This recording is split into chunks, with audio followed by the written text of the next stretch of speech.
भाजपा जो जो केंद्र में भी सत्तारूढ़ है और क्लियर मेजोरिटी में है और जनता के वोट से चुन कर गई है, वो अपने क्षुद्र राजनीति के लिए वहां पर उस चीज को, मणिपुर में जो कुछ भी हो रहा है उस घटनाक्रम को वो उसको लगातार बढ़ावा दे रही है। नमस्कार, आप देख रहे हैं विमर्श न्यूज। मैं हूं आकाश आपके साथ। इस वक्त बहुत बड़ी सुर्खियों में न्यूज चल रहा है, जो कि है मणिपुर की घटना। उनका परेड निकाला गया कुछ जनजातियों द्वारा, दो जातियों के बीच में लड़ाई हुई थी। तो इस मसले पर वरिष्ठ पत्रकार, झारखंड के नामी पत्रकार विनोद कुमार जी से बात करेंगे। सर, आपका स्वागत है विमर्श न्यूज चैनल में। इस घटना के बारे में सबसे पहली बात तो ये, इसके बारे में कुछ विस्तार से बताएं आप। इसके बारे में विस्तार से क्या बताएं? अभी जो घटना हुई है उसको आप विस्तार से या संक्षेप में जो भी हुआ है, तो आपकी टिप्पणी क्या है ये बताएं।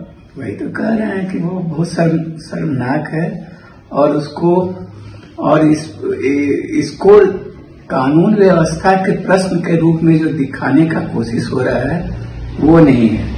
ये गंभीर मसला है।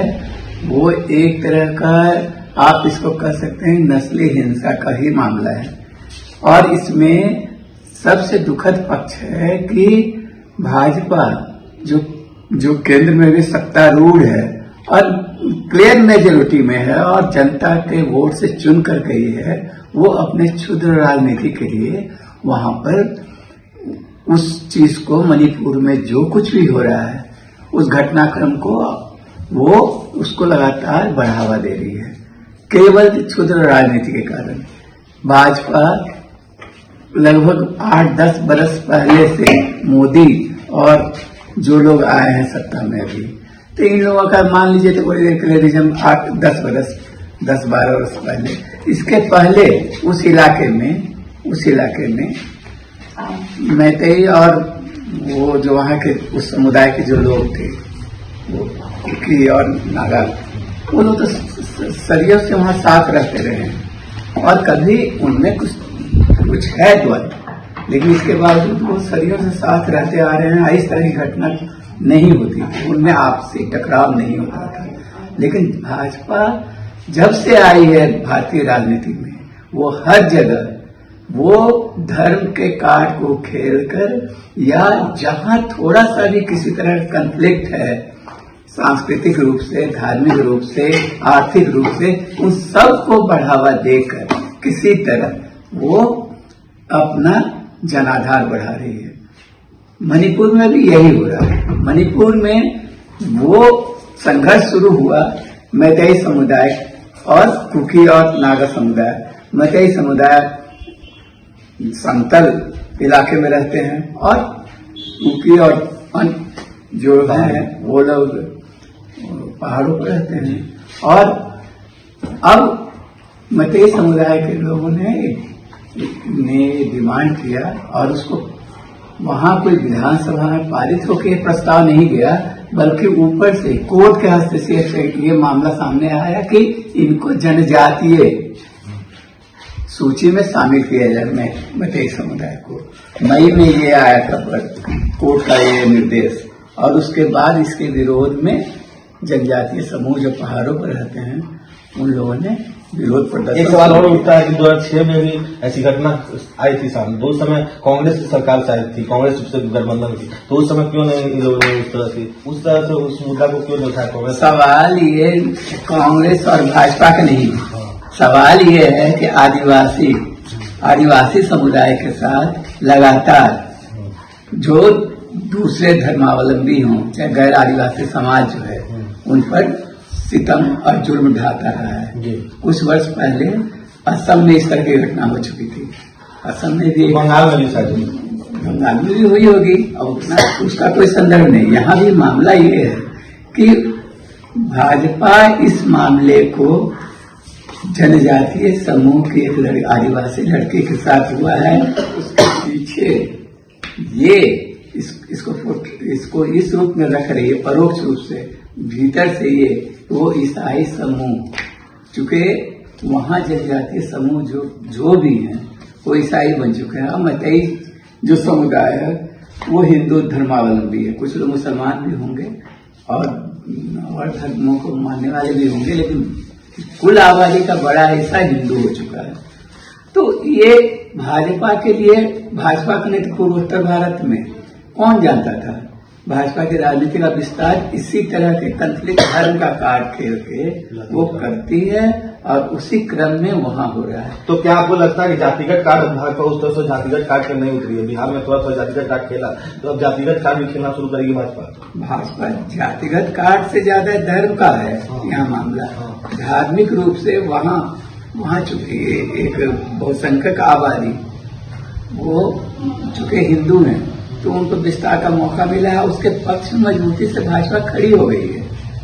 वहां पर जो भी हुआ कांड, और उसके बाद उस स्थिति को शांत करना, हिंसा को काबू में करना, ये केंद्र की जिम्मेवारी थी। लेकिन वो न करके भाजपा ने एक स्टैंड लिया। प्रधानमंत्री का बयान आया, केजरीवाल का बयान आया, वो बयान क्या है? उससे बड़ा फैक्ट है कि लगातार प्रधानमंत्री, जब तक ये मणिपुर में जितनी घटनाएं हो रही थी, ये दौरान प्रधानमंत्री बाहर घूमते रहे, विदेश में रहे, और यहाँ छुट्टा छोड़ दिया गया है। तो क्या मुझे नहीं लगता कि मुख्यमंत्री को बर्खास्त कर दिया? उन्होंने कहा 100 वीडियो हमने देखा, ऐसा कुछ नहीं होता है। और क्या होगा नहीं होगा, इस तरह का बेशर्मीपूर्ण बयान का कोई जवाब नहीं है। मूल संकट यही है कि भाजपा अपने वोट की राजनीति के लिए, अपने विस्तार, अपना जनाधार के विस्तार के लिए हर जगह इस तरह का कंफ्लिक्ट पैदा कर रही है और लोगों को झोंक रही है दंगा में, फसाद में और इस तरह की घटनाओं में। और इससे कुल मिला के एक तरफ आप कहिए कि अब भारत विश्व गुरु बनेगा, आप एक तरफ दावा कीजिएगा कि इकोनॉमिकली आप इतना तरक्की करने वाले हैं, और दूसरे तरफ हो यही रहा है कि इस तरह की घटना है। इससे यही लगता है कि किस पुरातन काल में, किस पुराने जमाने में हम लोग जी रहे हैं, कहाँ हम पहुंचे हैं। आज के इस दौर में भी हमारी क्या हालत है, किस तरह हम एक दूसरे, और सबसे बड़ी बात है कि वो ईसाई आदिवासी हों या कोई किसी भी समुदाय की स्त्री जिसके बारे में आप लोग, जो पूरा भारतीय समाज जिस पर बहुत गर्व करता है, हालांकि वो गर्व भयंकर खोखला है। सनातन धर्म का जो पुरातन कथा है सब लोग जानते हैं कि धृतराष्ट्र की सभा में क्या हुआ था, जब द्रौपदी को नंगा करके जंघा पर बैठाने के लिए दुर्योधन सरेआम अट्टहास करते हुए ये बोल रहा था वहां, और सारे लोग सभासद और सारे लोग चुप थे। तो ये तो सनातन धर्म के लगता है, और सनातन परंपरा है ये, तो इसलिए कोई नया नहीं है। लेकिन हाँ, दुखद ये है कि इतने दिनों के बाद भी हम सभ्य नहीं हुए। हमारी स्थिति दिनों दिन और खराब होती जा रही है। और इसका एक पहलू ये भी है कि जो भी इस तरह का फसाद होता है, जो भी इस तरह का संघर्ष, लड़ाई झगड़ा होता है, इसका खामियाजा औरत को भुगतना पड़ता है, और औरत भुगत रही है अभी भी। तो 2024 में जो चुनाव हो रहा है, बीजेपी लड़ रही है, इसे धार्मिक कार्ड चल पाएगा? क्या जीत पाएगी ये अप्रासंगिक। मान लीजिए आप सत्ता में बने रह कर भी देश कैसा बनाते हैं, ये ना महत्वपूर्ण है। हो सकता है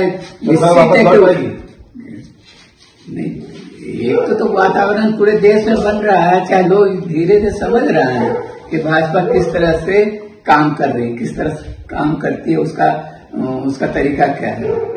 लेकिन इसके साथ साथ हो सकता है वोट की राजनीति में भाजपा को ही फायदा हो, क्योंकि ये हिंदू बहुमत वाला देश है, तो हो सकता है हिंदू के रंग भी क्या। तो इसलिए ये सवाल महत्वपूर्ण है ही नहीं, क्या किसका सत्ता आएगा, वोट पे कितना फायदा। क्या कहना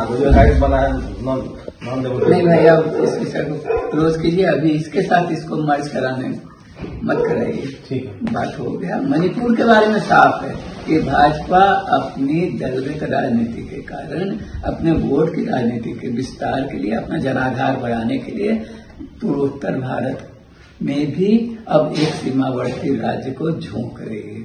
ये मूल चीज है।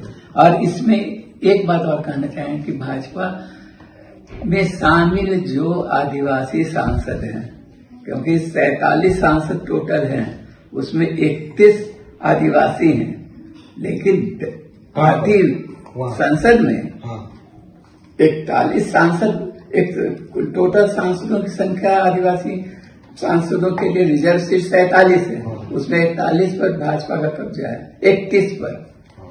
तो 31 वो सांसद जो भाजपा में शामिल हो चुके हैं, मतलब पूरे ऑल इंडिया में 31 आदिवासी। हाँ, 31 आदिवासी सांसद भाजपा ही हैं, और वो उनकी घिघी बनी हुई है, वो कुछ नहीं बोल रही इस मसले पर। इतना शर्मनाक हादसा हुआ आदिवासी समाज के लिए, तो और वो इस पर कुछ नहीं बोल रहे हैं।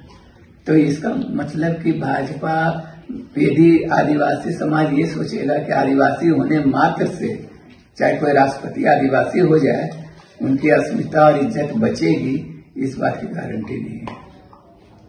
तो ये थे विनोद कुमार जी, जिनका साफ कहना है कि भाजपा अभी अपनी राजनीतिक कार्ड खेल के और ध्रुवीकरण की राजनीति करके हर जगह अपना कब्जा बनाना चाहती है। नॉर्थ ईस्ट को भी उन्होंने नहीं छोड़ा है, और वो भारत के अन्य राज्यों जैसे मध्य भारत, पश्चिम भारत, पूर्वी भारत, उत्तरी भारत में जिस तरह से अपना राज चमका रही है, उस तरह से उस जगह भी पूछना चाह रही है। और इसके साथ साथ उनका ये भी कहना है कि भाजपा की जिस तरह की राजनीति चल रही है, अगर ये आएगा तो देश के लिए बहुत खतरा हो जाएगा। तो इस तरह के न्यूज अपडेट में बने रहने के लिए आप देखते रहे विमर्श न्यूज। और आपने हमारे चैनल को यूट्यूब पे सब्सक्राइब नहीं करते, जल्द जाकर सब्सक्राइब कर ले, बेल आइकन दबा दें और फेसबुक पे लाइक कर दें। धन्यवाद।